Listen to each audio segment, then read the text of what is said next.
Today, we're going to talk about triggers and the different types of triggers that are caused by trauma.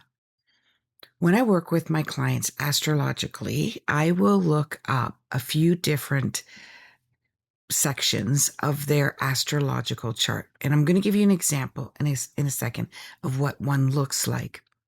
There are different types of traumas. There are traumas that can be from abandonment, traumas that can be from birth, even before birth in past lives. And if we don't know what our triggers are, then we're going to become constantly in this flow of suffering. And it feels like we can never get out of the flow of suffering. I literally had a client ask me not too long ago, just the other day, when is it going to stop? When is the suffering going to stop? It's like one thing, I get a break, and then something else happens. As long as you have triggers, it's not going to stop. When something doesn't trigger you, you're not affected. So, for instance, I basically don't have a money story. 90% of my life, I don't have a money story, if not more. And what happens is if I lose money, if I go bankrupt, which I have, if I go into a relationship and somebody takes money from me, which has happened, it doesn't affect me. It doesn't bother me. I get over it. I'm actually more heartbroken or hurt maybe by the person because my trauma is abandonment. So I will feel more abandoned than I will from the person, than I will care about the money.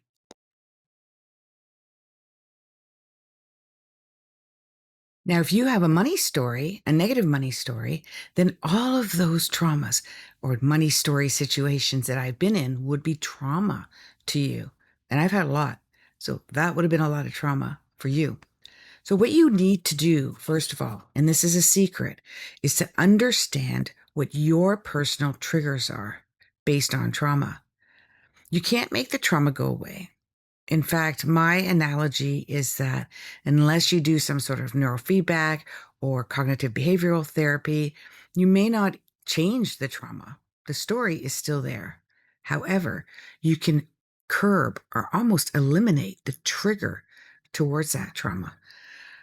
And then, so we have to understand the 5 stages of grief because there's a reason why you're hanging on to the trigger. And the only person who can pull the trigger is you. We can blame other people. Of course, this would hurt anybody if somebody did this to everybody. And that's logical. But why do some people get over it faster than others? Why do some people talk about it for years and years and years, and other people doesn't even faze them? Well, there's 2 reasons. One could be that they're stuffing it down deep, deep, deep, deep, and they're using substances, might be alcohol or drugs or food or just escapism. Some people are workaholics, or they're constantly even working out at the gym in order to stuff it down. Or they just don't have it. It just doesn't trigger them anymore. It doesn't bother them. So the secret is to know what your triggers are. That's it. Know what those triggers are. That's all. And just observe them. Oh, there I go. I'm triggered again. My abandonment. That's being triggered again. Look at that. They're talking about their children all the time. And I have issues with my children, or maybe I couldn't have children or chose not to have children. And every time my friend talks about their children, it triggers me. Where somebody else might have children, have great relationship with children, and they talk back and forth about all the things that their children are doing. Everyone has triggers. If you're human, you cannot get away with it. You can't escape a trigger, but you can work on them. Look for patterns. Often when I work with clients, specifically coaching with them, I will see patterns. So let's take a look at internal triggers. There's emotional distress, physical sensations, which are thoughts and memories, ruminating thoughts and memories, or constantly going over a made-up script in your head about what should have, could have, would have done, or what I will do, or could do, or may do, right? And that's kind of revenge. So you want to take a look at those. I find that if somebody has a predominant planet or house placements in Scorpio, can have a lot of resentment. Pisces, much sadness. Cancer, feeling of being unloved. There's various. There's Uranus, and that's a trigger of anxiety and anxiousness, irritability. And then there's Neptune, feeling alone, invisible. There are various reasons why, astrologically, I can see what is triggering. I can see if it's with your mom or with your dad or from a past life. All triggers can be eliminated, but they take time. They're not eliminated overnight. And there are many ways that you can eliminate them. And I work with that with my clients. But the number one is just observation. Just check in with yourself. What's going on here? What am I doing? Even while you're eating that burger and fries or that tub of ice cream, while you're doing that, check in with your feelings. What am I stuffing down? What am I healing? What am I trying to cope with? As Gabor Mate says, these are all coping mechanisms and they are helping you survive. So please don't be hard on yourself. External triggers. There are certain places, specific people, and sounds or smells that can trigger you. Sometimes those are very subconscious. They're quite hard to recognize.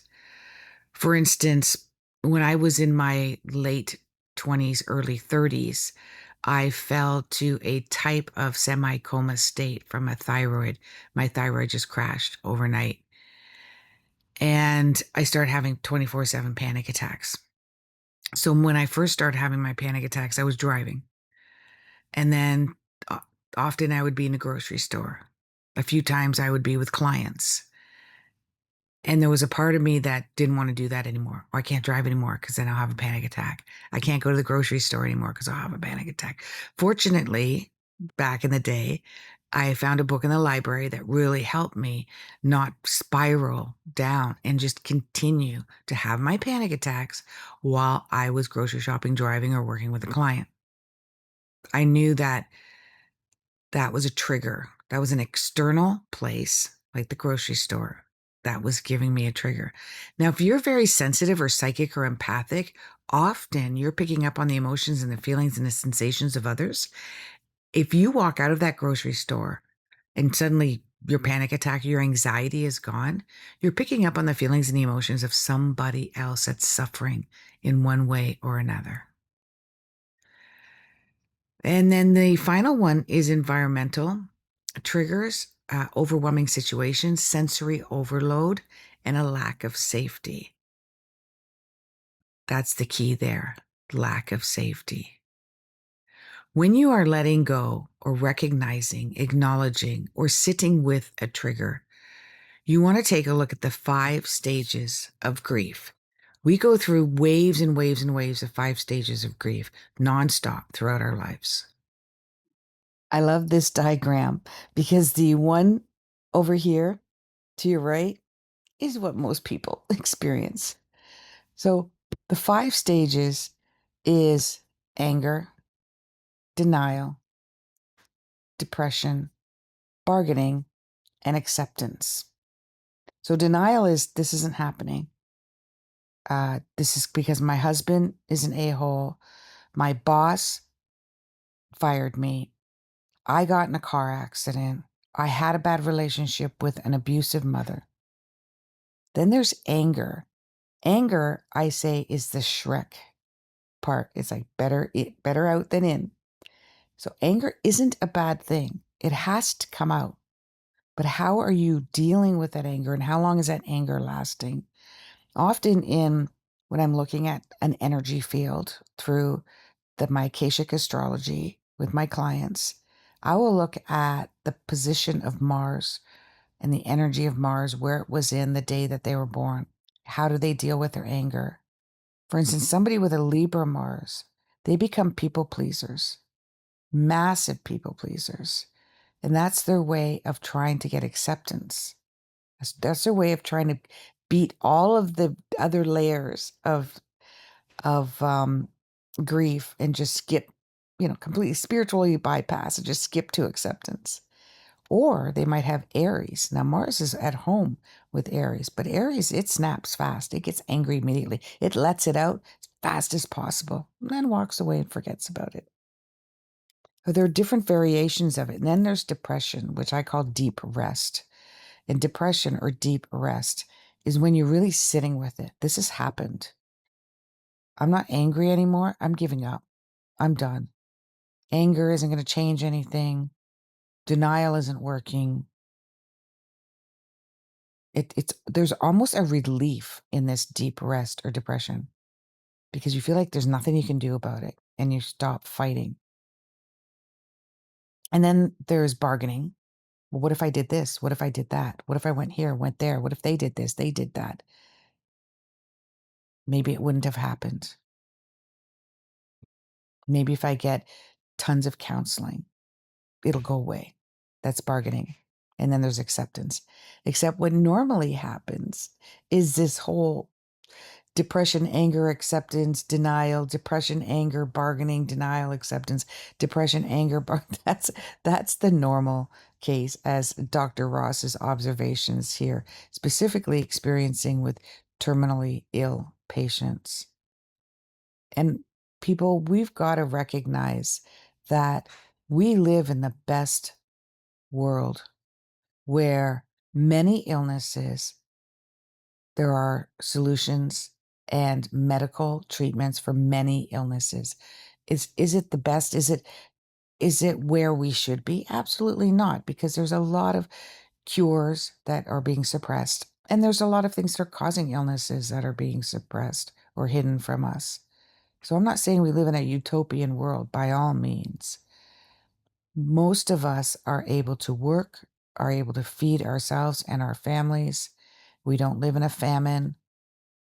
There isn't a epidemic of sorts like swine flu. There were wars and epidemics that wiped out 25 to 50% of civilization. 25 to 50%. That's massive. I know some of you will look back and feel that that was happening to us, but that not even close. Not even 1%. Therefore, we live in the best of times.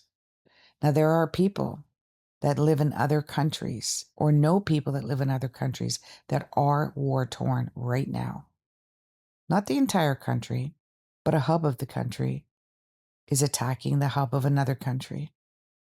I'm not in denial of that either, nor in acceptance of it. But once you know where you're at any given time, this can be very helpful.